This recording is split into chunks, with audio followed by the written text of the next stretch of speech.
Hello friends, मैं हूं श्याम भाटिया और आप सबका वेलकम करता हूं ई अकेडमी 123 पर। चलिए, आज जैसा कि आप स्क्रीन पे देख रहे हैं, है ना, यहाँ पे लिखा हुआ sine theta is greater than 1 और cos theta is also greater than 1। और ये रियल लाइफ में कैसे पॉसिबल है, यानी कहने का अर्थ है कि अगर ये मैं थीटा बोलता हूँ और ये परपेंडिकुलर है, ये बेस है और ये हाइपोटेनियस है, तो साइन थीटा आप देखेंगे, है ना, कि साइन थीटा आप देखेंगे परपेंडिकुलर बाय हाइपोटेनियस, तो इससे ये ग्रेटर हो जाना, है ना। ये अगर मान लो ये ग्रेटर हो जाना, और ये कैसे पॉसिबल है रियल लाइफ में, तब तो ट्रायंगल एग्जिस्ट ही नहीं करेगा, है ना। तो ये कहाँ है, तो ये फिजिक्स में है ना। ये मैथमेटिक्स की दुनिया में तो रियल नंबर के साथ हो ही नहीं सकता, है ना। तो फिजिक्स में हम बात करते हैं कि ऐसा कहाँ होता है, तो ऐसा अगर हम बात करें तो ऐसा वहाँ पर होता है जहाँ पर हम फिजिक्स में पढ़ते हैं अल्टरनेटिंग करंट। और अल्टरनेटिंग करंट के अंदर एक आप पढ़ते होंगे, जो बेसिक फिजिक्स को जानते हैं, वो हम LCR एक सर्किट का कॉम्बिनेशन है जिसमें हमें रिजोनेंस मिलता है। क्या मिलता है? रिजोनेंस मिलता है। और रिजोनेंस क्या होता है? रिजोनेंस एक ऐसी कंडीशन होती है कि जो वोल्टेज अक्रॉस कैपेसिटर, है ना, voltage across capacitor will be equal to voltage across inductor, same हो जाता है ना, लेकिन इनका मैग्नीट्यूड कहीं ज़्यादा हो जाता है, मैग्नीट्यूड कहीं ज़्यादा हो जाता है अप्लाइड वोल्टेज सोर्स से। तो ये जो कंडीशन है, ये जो कंडीशन है अप्लाइड वोल्टेज सोर्स, यानी जो मेन सोर्स है, हमेशा डीसी की अगर बात करें तो हमेशा क्या होगा, हमेशा ही डेफिनेटली, जो अगर मैं डीसी की बात करूं तो इनके अक्रॉस जो वोल्टेज होगा वो डेफिनेटली इनका सम ही होगा। लेकिन एसी में ऐसा नहीं होता, वहां पर इसका फिजिकल सिग्निफिकेंस निकल के आता है। तो एक स्टेप बाय स्टेप समझते हैं। मैथ्स में भी इसको कॉम्प्लेक्स नंबर में देख सकते हैं कि कॉम्प्लेक्स नंबर में ये वैल्यूज ज़्यादा हो सकती है। तो सबसे पहले इसको सिद्ध करते हैं, प्रूफ करते हैं। तो अगर मान लो कि मैंने कोई जेड एक कॉम्प्लेक्स नंबर ले लिया, जेड एक कॉम्प्लेक्स नंबर जैसे ले लिया कि n प्लस 1/2 ऑड नंबर आप इंटीग्रल, और ये आ गया पाई, है ना, प्लस इसमें कॉम्प्लेक्स नंबर ले लेता हूँ एक्स आई। आई यहाँ पर क्या है? आई यहाँ पर आयोटा है ना, आयोटा है, मतलब ये जो आई की वैल्यू रिप्रेजेंट की जा रही है ये रूट अंडर -1 है। ये क्या है? रूट अंडर -1 है। ये मैथमेटिक्स में आप भली भांति जानते हैं इसको। और इसको अगर थोड़ा सा डिपिक्ट भी करें यहाँ पे, तो आप ये देखेंगे कि ये तो रियल एक्सिस एक्स है ना, यहाँ वाई ले रहा हूँ मैं, और या यहाँ आप चाहो तो ये एक्स और ये वाई एक्सिस होता है, लेकिन ये रियल एक्सिस नहीं होता, इमेजनरी, यानी ये जो आई की वैल्यूज होती है वो along the Y axis plot करते हैं। और ये वाई एक्सिस, इसके सेंस में यहाँ पे ये वाला जो एक्स में ले रहा हूँ, ये यहाँ पे मैंने ले लिया, या वाई आई भी लिख सकते हो, ऐसा कोई दिक्कत नहीं, बट एक्स जनरल कॉमन होता तो मैंने ये इसको ले लिया। तो चलिए शुरू करते हैं बात को। तो z इज इक्वल टू मैंने लिखा आपके सामने n प्लस 1/2 इंटू पाई। तो ये तो n की नेचुरल नंबर इंटीजर वैल्यूज होती है 1 2 3 4, ऐसे डालते जाएंगे तो ये चीज़ मिलती चली जाएगी, प्लस x इंटू आई जो कि कॉम्प्लेक्स नंबर है। ये डब्बे में बंद कर देते हैं हम, आगे इसको हम प्रूफ करते हैं, आगे हम इसको स्टार्ट करते हैं।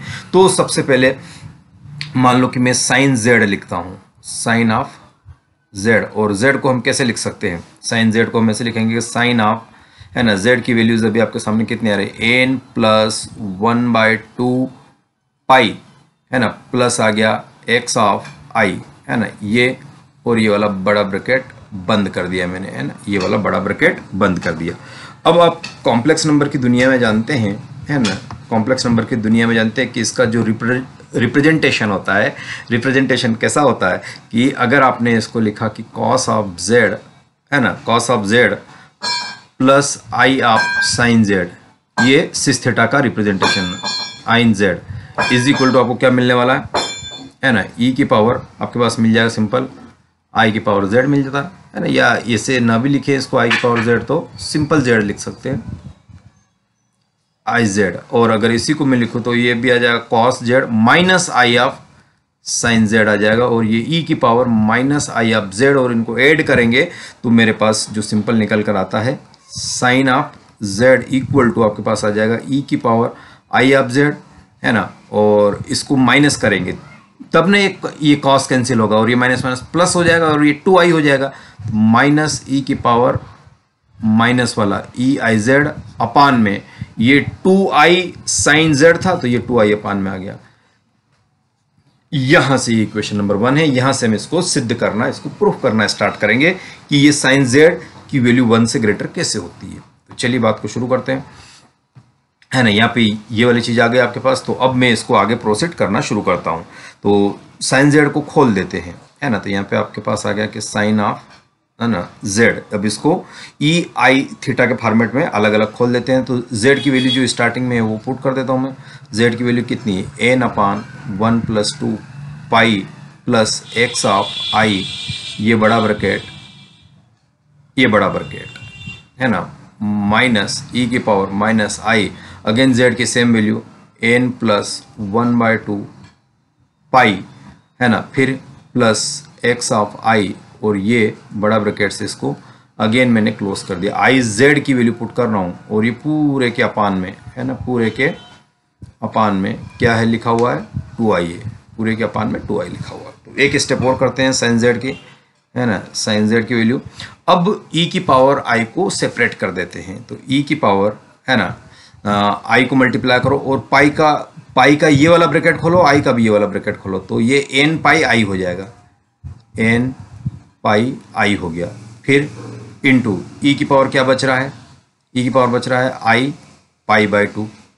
फिर क्या बच रहा है, e की पावर i बाहर है और x i है, तो i इंटू i स्क्वेयर, और आई स्क्वायर की वैल्यू थी -1, है ना, आई स्क्वायर -1, और ये x, तो ये -x आ गया।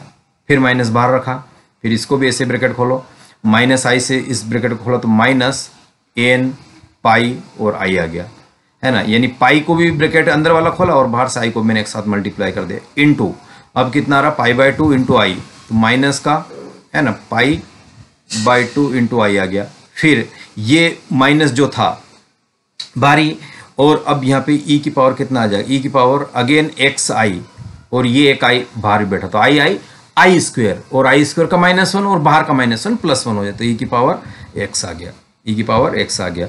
और अपान में आप देखेंगे कि है ना, ये 2i आपको मिल रहा है ना, 2i मिल रहा है। चलिए थोड़ा सा चेंज करते हैं। यस, यहाँ से अब मैं इसको लिखना स्टार्ट करता हूँ। तो अगेन मेरे पास आ जाता है sine of Z equal to e की पावर n पाई में देखिए, तो अगर इसको वापस थीटा के टर्म में खोलेंगे, तो साइन n पाई, तो यानी पाई की वैल्यू 1 2 3 रहेगी, तो साइन पाई, साइन 2 पाई, साइन 3 पाई, तो ये तो हमेशा क्या हो जाएगा, हमेशा ही पाई की वैल्यू 0। तो साइन वाला जो यहाँ मैं लिख रहा हूँ कि अगर मान लो कि मैंने ई की पावर आई पाई, है ना, और n भी साथ में रखा, तो इसको मैं खोलूंगा तो क्या आ जाएगा, cos n pi plus of sine n पाई, और इसके साथ i आ रहा है, तो ये वाला टर्म तो हमेशा ही 0 हो जाना वाला, और ये वाला चीज़ बच जाएगा, कॉस n पाई, कॉस पाई 1 2 3, है ना। तो यहाँ से अगर मैं कहूँगा तो ये प्लस माइनस, तो इसका कारण, क्योंकि ऐसा ही टर्म्स, जो टर्म यहाँ आ रहा है यही टर्म यहाँ पे भी आ रहा है, देखो ये टर्म यहाँ पे भी आ रहा है, तो ये सिर्फ दोनों वैल्यूज माइनस प्लस को अंतर करेगा, क्या करेगा, माइनस प्लस, तो प्लस माइनस मैंने बाहर लगा दिया इसको,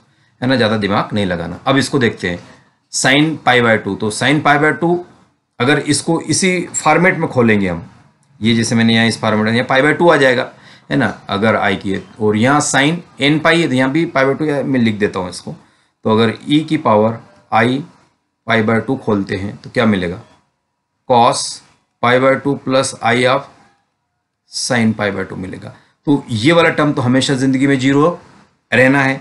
साइन पाई/2 कितना हो जाएगा, 1 हो जाएगा हमेशा, और i बनेगा, तो यहाँ पे एक i निकल के आएगा, तो ये मैंने i निकाल दिया इसका। यहाँ भी e की पावर i पाई/2 और यहाँ भी e की पावर i पाई/2, तो साइन माइनस पाई/2, तो माइनस माइनस इसको प्लस कर देंगे, है ना। और ये मेरे पास लिखा हुआ आ रहा e की पावर -x, और ये माइनस सेम कंडीशन, n पाई में तो प्लस माइनस आ गया इसका बाहरी, अब e की पावर -पाई/2 का -i, तो -i प्लस i हो गया, और e की पावर x ऐसा ही लिख दिया मैंने, e की पावर x ऐसा कैसे लिख दिया, अपान में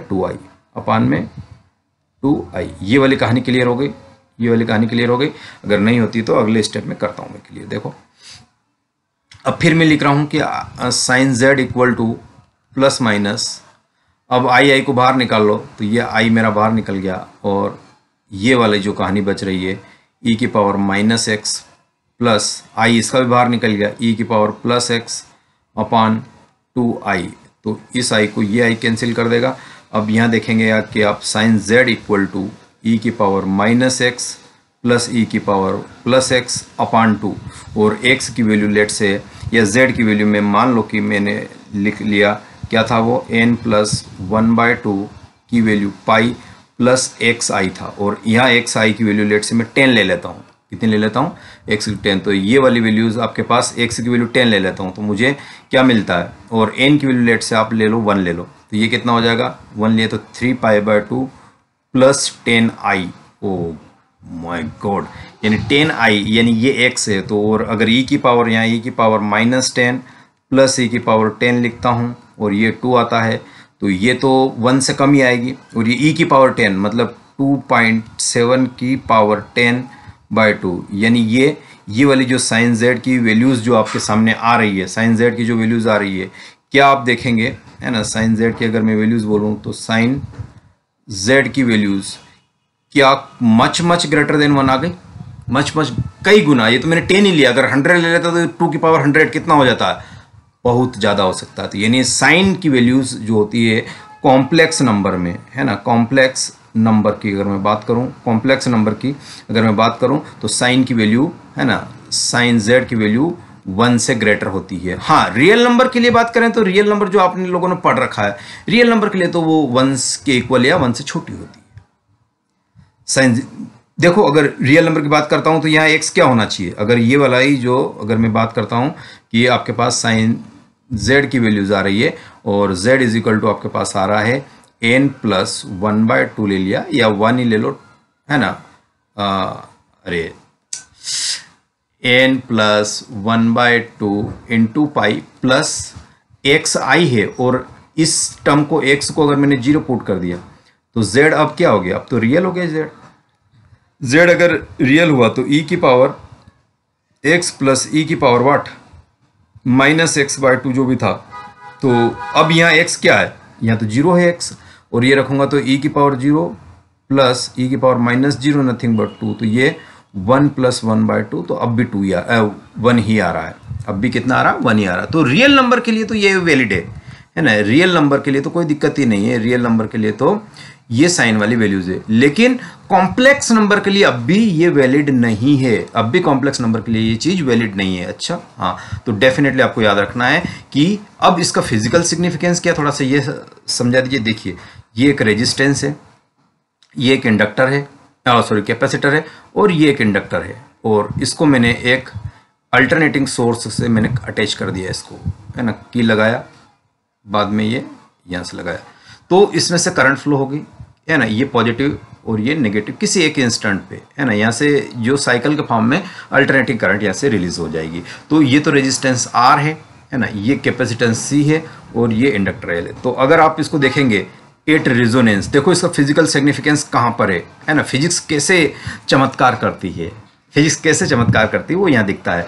तो voltage across capacitor equal to voltage across inductor है, लेकिन इसका अगर ये Vs सोर्स है मेरे पास, Vs सोर्स है, तो Vs इक्वल टू क्या होता है, voltage across resistance plus voltage across capacitor plus voltage across inductor, ये सम होना चाहिए। अगर ये डीसी होता तो ये वाली इक्वेशन सही थी, डीसी होता है ना, अगर ये यहाँ पर ये वाली कंडीशन होती तो ये सही था डेफिनेटली, लेकिन ये जो आ रहा है ये कैसे आ गया, एसी अगर आ गया है, एसी अगर आ चुका है तो ये है ना प्यारे साथियों, ये वाली जो चीज़ आ रही है ये सही नहीं है, यहाँ पर ये वाली चीज़ सही नहीं है, ये इक्वल नहीं होगा, 7 जन्म में भी ये इक्वल नहीं होगा। क्यों नहीं होगा, क्या रीज़न है इसका, देखिए समझते थोड़ा सा।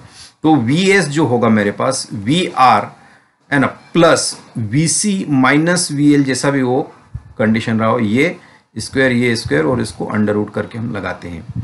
अब अगर मैं बात करूं यहाँ की और यहाँ दोनों बात की, तो ये VL और VC क्या है, एक्चुअल में ये फेजर है ना, तो ये VC और VL अगर यहाँ पे मान लो कि मैं रिप्रेजेंट करूं तो ये आ गया है, ये आपके पास आ गया है रियल एक्सिस, और ये आपके पास आता है इमेजिनरी एक्सिस। तो रियल एक्सिस में तो रेजिस्टेंस जो एक्चुअल में टेकन प्लेस हो रहा है, और इमेजिनरी एक्सिस पर, इमेजिनरी एक्सिस पे है ना, या तो मेरा इंडक्टर आ रहा है या मेरा कैपेसिटर आ रहा है ना। तो चलो कैपेसिटर को मैंने नीचे कर दिया, ये दोनों, इन दोनों का वोल्टेज का जो डायरेक्शन है वो रियल डायरेक्शंस में तो है ही नहीं, रियल से बिल्कुल उलट 90 डिग्री पे। देखो अगर ये 2 ओम 4 ओम 6 ओम अगर बढ़ रहा है तो ये इस रियल एक्सिस पे बढ़ रहा है, लेकिन इस रियल एक्सिस का कि जस्ट परपेंडिकुलर एक्सिस जो दूसरा इमेजिनरी एक्सिस है ना, जो इमेजिनरी एक्सिस है जिन पर हमने कॉम्प्लेक्स नंबर को प्लॉट करते हैं, वहां पर हमने दिखा रखा है कैपेसिटर वोल्टेज को और इंडक्टर के वोल्टेज को, क्योंकि ये इससे आउट ऑफ फेज है, 90 पे फेज पे है। यानी कहने का अर्थ है, तो अब इसका अगर ये दोनों सेम रहा तो VL माइनस VC क्या हो जाएगा, VL माइनस VC 0 हो जाएगा, यहाँ पे 0 हो जाएगा, क्योंकि ये अगर 10 वोल्ट है और ये भी अगर 10 वोल्ट है, या ये 10 किलो वोल्ट है और ये भी 10 किलो वोल्ट है, तो नेट कितना आया, 0 आया। लेकिन 10 किलो वोल्ट और यहां मान लो कि मैंने अप्लाई किया 220 वोल्ट, अप्लाई तो 220 वोल्ट हुआ, और यहां पर दिख रहा है मुझे लेट से 1000 वोल्ट, तो ये कहां से आया, ये तो पॉसिबल ही नहीं। अरे सोर्स की औकात इतनी नहीं है, 220 तक की है, तो इनके अक्रॉस कहां पे आ गया इतना। यही साइन थीटा यहां पे इसको 1 से ग्रेटर बनाता है। यही एक निराकार ब्रह्म की बात है, यही एक फॉर्मलेस इमेजिनेशन की बात है। यही जो चीज होती है, आपको बाकी चीजों से मैथमेटिक्स में भी किस प्रकार से हम इस चीज को देखना पसंद करते हैं, तो ये वाली चीज आपको दिखाई दे रही है कि देखो, इमेजिन करो कि सोर्स से तो आ रहा है 220 वोल्ट आ रहा है, लेकिन यहां आकर ये 1000 वोल्ट बन गया। ये तो मैंने और भी कम लिखा, हो सकता है कि 10 की पावर 6 वोल्ट आ जाए हाई, वो तो डिपेंड करेगा कि आर की वैल्यू कितनी है, सोर्स कितना है। अगर ये आर और मैंने कम लगाया तो डेफिनेटली क्या हो जाएगी, ये वाली चीज बढ़ती चली जाएगी। और यहाँ कैपेसिटर और इंडक्टर कितने मैग्नीट्यूड का लगाया, वो लगाया तो उससे मल्टीप्लाई होकर IZ बनेगा, है ना, तो वो वाली चीज बनती है IX या IL, तो उससे ये चीज बनती। तो हमारा फिजिकल सिग्निफिकेंस कहाँ आ रहा है, यहाँ आ रहा है। तो ये जो साइन की वैल्यू 1 से ग्रेटर हो रही है ना, वो कहाँ हो रही है, वो यहीं से हो रही है। आपको ये चीज ध्यान में रखनी है। तो ये रेजोनेंस की कंडीशन है, और इसमें ये रियल एक्सिस पे है ही नहीं, ये इमेजिनरी एक्सिस पे, ये एक्चुअल में एग्जिस्ट नहीं करते हैं, लेकिन ये एग्जिस्ट करते हैं हमारे हाइपोथेटिकल एग्जीक्यूशन में। तो ये वाली चीज़ है। और भी अगर इसके बारे में डिटेल जानना हो तो अगले वीडियो में हम लेके आएंगे, बट यहाँ तक मैंने इसको करने की कोशिश की है। तो जो लोग इसको पसंद करते हैं वो अपनी पसंदीदा जाहिर करें, है ना। Okay, bye bye.